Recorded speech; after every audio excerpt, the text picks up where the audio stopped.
আসসালামু আলাইকুম। এই যে কুরবানি বিক্রয়ের জন্য আমরা 4টা ষাঁড় গরু ক্রয় করেছিলাম গত 3 দিন আগে। যেহেতু এখন সময় অল্প, তাই আজকে থেকে আমাদের তাদের প্রতি যে চিকিৎসার কার্যক্রম সব শুরু হয়ে যাবে। যে আজকে প্রথম তাদের শুরু করছি আমরা কলজা কৃমি ইঞ্জেকশন দিয়ে। এটা 4টা ফর্মুলা আছে, আর যে ট্যাবলেট সেটা দিতে হয় না। কলজা কৃমি অন্যান্য যে কার্যকারিতা সব একসাথে হয়ে যাবে একটা ইঞ্জেকশনের মাধ্যমে। প্রথমে আজকে এগুলো দিয়ে শুরু করব একে একে, তারপর আমরা ভ্যাকসিন দিব। আগেও কৃমি ওষুধটা দিলে দেখা যায় এটা কাজ করবে, পাশাপাশি আর কিছুদিনের মধ্যে ভ্যাকসিনটা দিলে দেখা যায় ভ্যাকসিনের কাজটা করবে।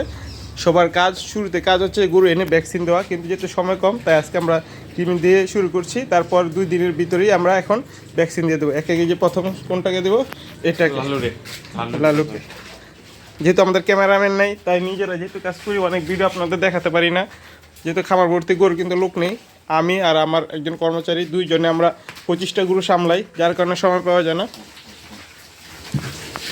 জাস্ট কেটে দেব।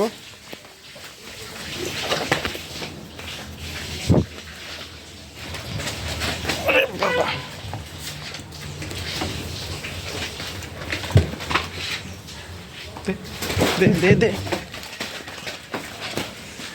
একটা খতম, একটা শেষ হলো।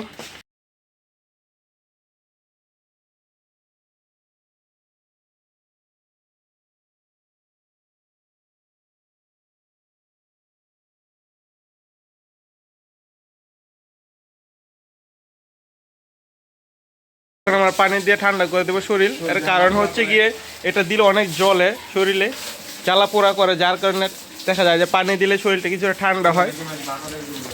এই যে এটা যেহেতু চামড়ার নিচে দিতে হয়, গরু লাফালাফি জলার কারণে উৎপাত করে লাইতে করে, দেখা যায় যে পানি দিলে যে জ্বালা পোড়াটা কিছুটা কম করে, যার কারণে আমরা এখন ঠান্ডা করে দেবো। যে জায়গায় দিয়েছি হয়তো মাথা শরীরে, এভাবে দিয়ে আপনারা শেষ করে দেবেন।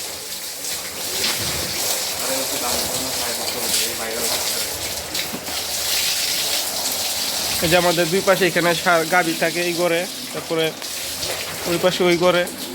আর আমরা শুধুমাত্র এটা আমরা আগে সার ছিল আর বাছুর থাকতো, এখানেও আমরা এটাকে কুরবানির উপযোগী পালনের জন্য বানিয়েছি। আর কারণ হচ্ছে প্রতি বছরে যেহেতু আমরা কিছু না কিছু সার বিক্রি করে, দেখা যায় এক বছর খালি থাকে, মনটা খারাপ থাকে, ঘাটে যাওয়া হয় না, যার কারণে আমরা প্রতি বছরে কিছু না কিছু বিক্রি করার চেষ্টা করি। যার কারণে যে এই বছরে আমরা এবার গরু ক্রয় করেছি। সবাই ভালো থাকবেন। নিয়েছিল আজকের মতো। আসসালামু আলাইকুম।